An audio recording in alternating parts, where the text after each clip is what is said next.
Hello guys, welcome back to another video. Mayam adu NgaCdi eigi subscriber na kuire hairapado mairen thongba chabiro haibado NgaCdi mairen thongba charakadoine mairen ga soibumdo adu ne phajana thongabane adu sina paknam leire adi sina khoigi singju ne bako napu tharo ne adagi kai singju pan haibado adu ne tawraga mimi ama ani hapchalaga ne phajana sure adi umro yare chikpa loina ngambre yengsi myam asisu adi sina uti ne sin inama hoine pirakpane khoi inama ne pibirakpane bako ai uti usoi uti yam pambaduda adu myam aigi channel se video se loibo yengbiyo aduga pamagadi NungCbiduna like subscribe tawbiramo myam share tawbiramo ai video se hounaba tawrage ai chak singa sidi chak si yam da bane kaigino haibada ai ayukta NgaCdi tan khra sasalure bako duna chak se yam saning mado powder ba Oh my god! Wow! Yam dress is yami bone mairen thong se oina ichara adoine han bada ko hadi mairen thong ba chabir o haina phajana hairak panina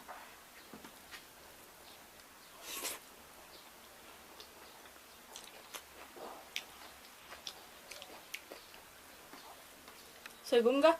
mairen thong ba hainari ne ko haubada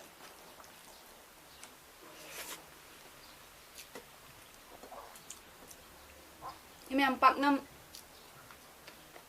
camera se su am ta nambi na balaitre duna tom da sum namme ubro de bra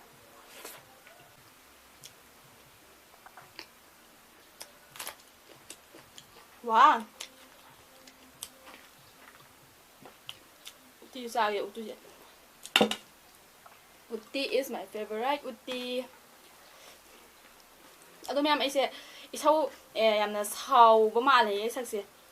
sauban ba male adagi yamna smart oina ngang ba male kaina hai ba ko ado dumai khangano ai saude hoi sakse da ai pang no kan da bu tai de khangde ado itomas mukbang tawbadina ai pangnok to sunok ning de kai maram gi nok toino adagi kai no wangang ba budi thuye ba aduga ai yamna smart cái hay này làm cái nó ra tụi anh ngang để vậy hình này đẹp bọc ai đi mà sai ngang như số máy xuống ngang nghe hay đi làm xem mà cái khô lại ngang bắt tay lại hình này đẹp ạ ngang sẽ số máy xuống ngang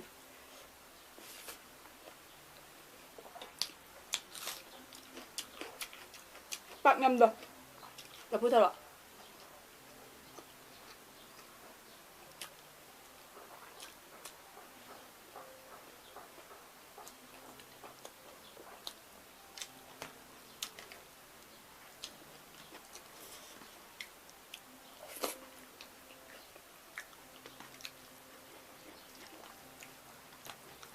hỏi mày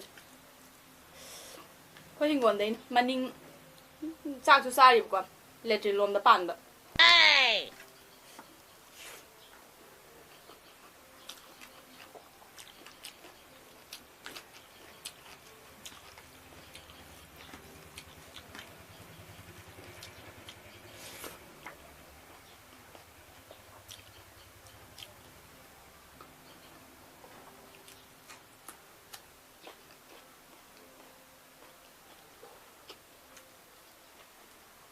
hả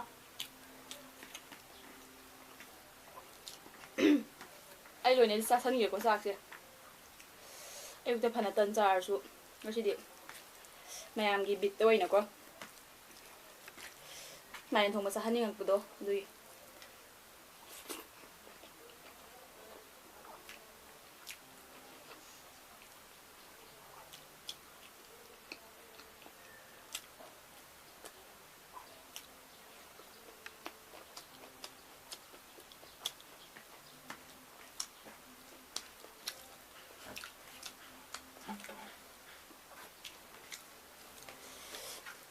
hào đó mairen thong ba soibumga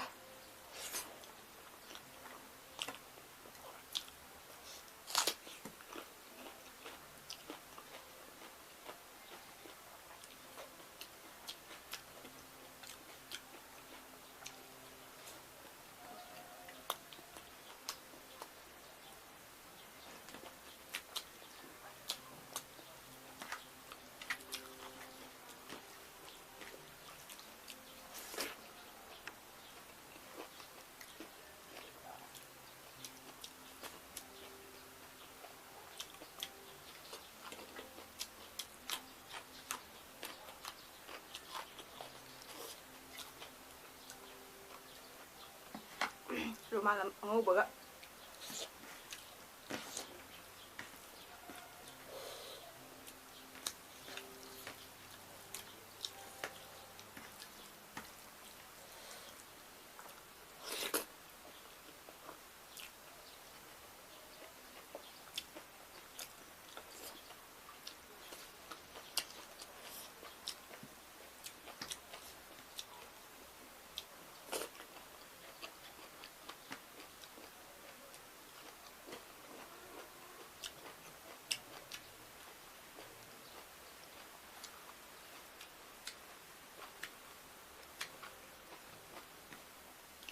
ꯑꯗꯨꯒ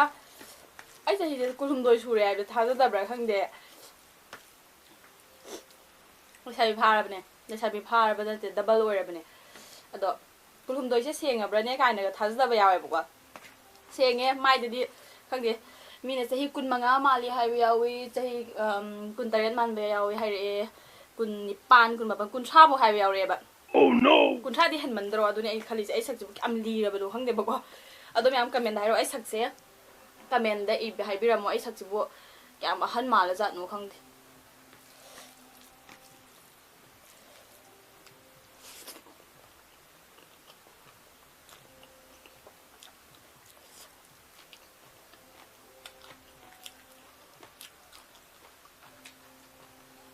ꯍꯥꯏꯗꯤ ꯀꯦꯃꯦꯔꯥꯅꯁꯨ ꯑꯣꯏꯕꯅꯦꯕ phone ꯃꯃꯥꯡꯗ ꯐꯝꯕ camera ꯃꯃꯥꯡꯗ ꯐꯝꯕ ꯍꯥꯏꯁꯤ ꯅꯛꯁꯜꯂꯒ ꯐꯝꯃꯛꯄꯅꯦ ꯑꯗꯨꯅ ꯃꯥꯏꯁꯦ ꯐꯧꯔꯥꯎꯅꯦ ꯆꯥꯎꯋꯦꯗꯅ ꯄꯥꯛꯏꯗꯅꯀꯣ ꯑꯗꯨꯅꯁꯨ ꯍꯦꯟꯅ ꯀꯩꯅꯣ ꯇꯧꯈꯤꯕꯅꯦꯕ ꯑꯁꯦꯡꯕꯗꯗꯤ ꯑꯩ ꯃꯥꯏꯁꯦ ꯌꯥꯝ ꯄꯤꯛꯈ꯭ꯔꯖꯥꯠꯅꯦ ꯃꯥꯏꯁꯨ ꯌꯥꯝ ꯄꯤꯛꯏ ꯄꯤꯛꯁꯨ ꯄꯤꯛꯏ ꯏꯁꯥꯁꯨ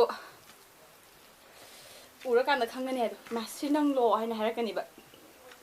ꯏꯃꯥꯟꯅꯕꯤꯁꯤꯡꯅ ꯍꯥꯏꯔꯛꯄ ꯌꯥꯎꯔꯕꯅꯦ ꯌꯥꯝ ꯃꯥꯟꯅꯗꯦ ꯑꯩꯅ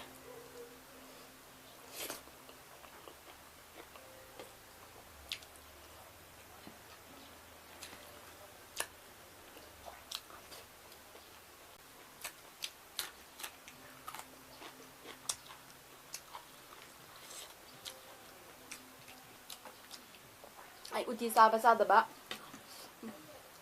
ꯃꯌꯥꯝꯒꯤ ꯑꯄꯥꯝꯕꯁꯦ ꯍꯥꯟꯅ ꯑꯩ ꯆꯥꯒꯦ ꯉꯝꯅꯕ ꯆꯥꯒꯦ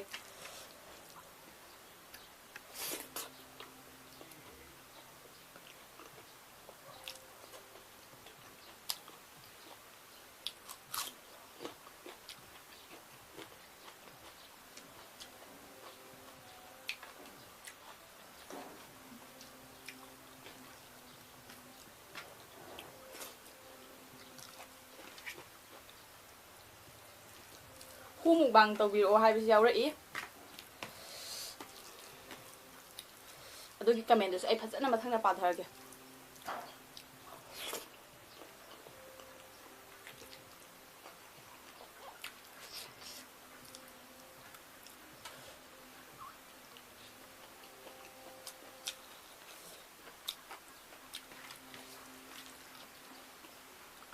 ꯄꯛꯇ꯭ꯔꯗꯤ ꯌꯦꯡꯒꯅꯣ ꯌꯦꯡꯅꯤꯡꯗ꯭ꯔꯗꯤ ꯌꯦꯡꯕꯤꯒꯅꯣ ꯍꯥꯏꯕ ꯅꯣꯏ ꯍꯦꯟꯅ ꯈꯣꯏꯗꯧ ꯂꯪꯈꯠꯅꯕꯅꯦ ꯍꯦꯟꯅ ꯁꯥꯎꯅꯕꯅꯦ ꯍꯥꯏꯕ ꯑꯗꯨ ꯁꯔꯨꯛꯄꯨꯗꯤ ꯌꯦꯡꯒꯅꯣ ꯍꯥꯏꯕ ꯑꯩ ꯚꯤꯗꯤꯑꯣ ꯊꯥꯒꯠꯂꯛꯄ ꯃꯇꯝꯗ ꯁꯨꯝ ꯏꯟꯈꯠꯀꯣ ꯍꯥꯏꯕ ꯅꯣꯏꯁꯨ ꯅꯨꯡꯉꯥꯏꯇꯦ ꯑꯩꯈꯣꯏꯁꯨ ꯅꯨꯡꯉꯥꯏꯇꯦ ꯆꯞ ꯃꯥꯟꯅꯩꯌꯦꯕ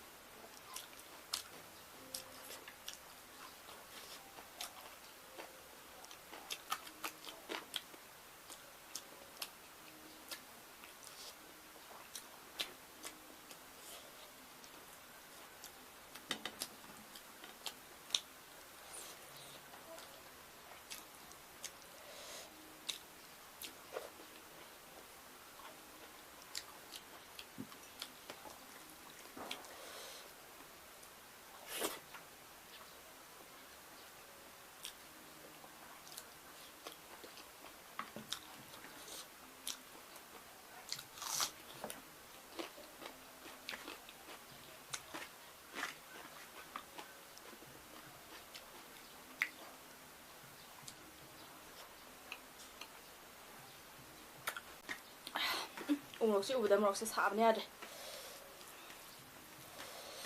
ꯇꯪꯈꯥꯏ ꯑꯃꯅ ꯆꯤꯛꯁꯜꯂꯛꯑꯕꯅꯦ ꯎꯃꯣꯔꯣꯛꯁꯦ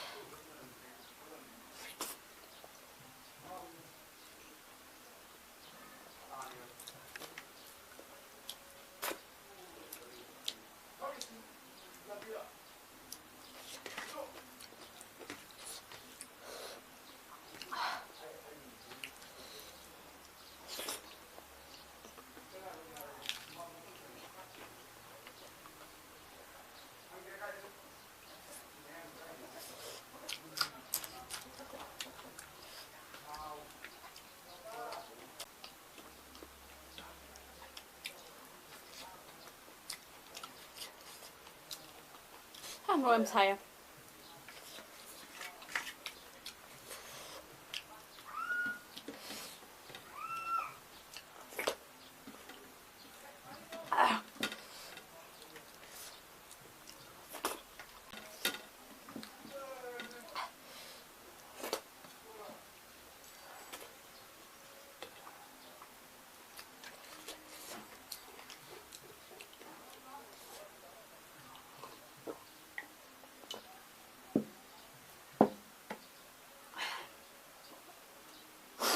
hào ấy mày xem hào ấy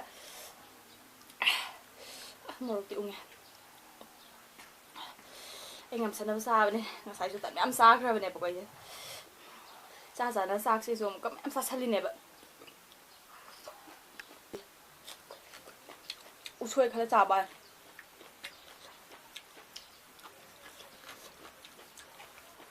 เขาจะเตี้ยมาปานชั่วกดบิดกันสลับแบบนี้นะปักน้ำทงน่าร้อยยุ่มเดี๋ยวช่วยมาปานเห็นน่าร้อยพี่เจ๊เอาดูน่ะหมูบางที่ได้ปัดอันตัวอย่างนี้แม่ไอ้วิดีโอที่ช่วยน้ำนึงไงบอกเกียบ่ให้เนี่ยเอาตัวเปิดน้ำมากันตะแกให้เนี่ยให้จ้าไปสินะใครมีน่ะเวียงเบียแบบเอาดูน่ะไอ้น่ะซาไปสิที่เห็นน้ำน่ะตัววินแบบเอาดูไอ้แล้วเมื่อกี้ที่สัตว์ปะดูไม่อ่านดูชุ่มยามชุ่มยังเบียวแบบสัตว์ปะเกียแบบเรียกัน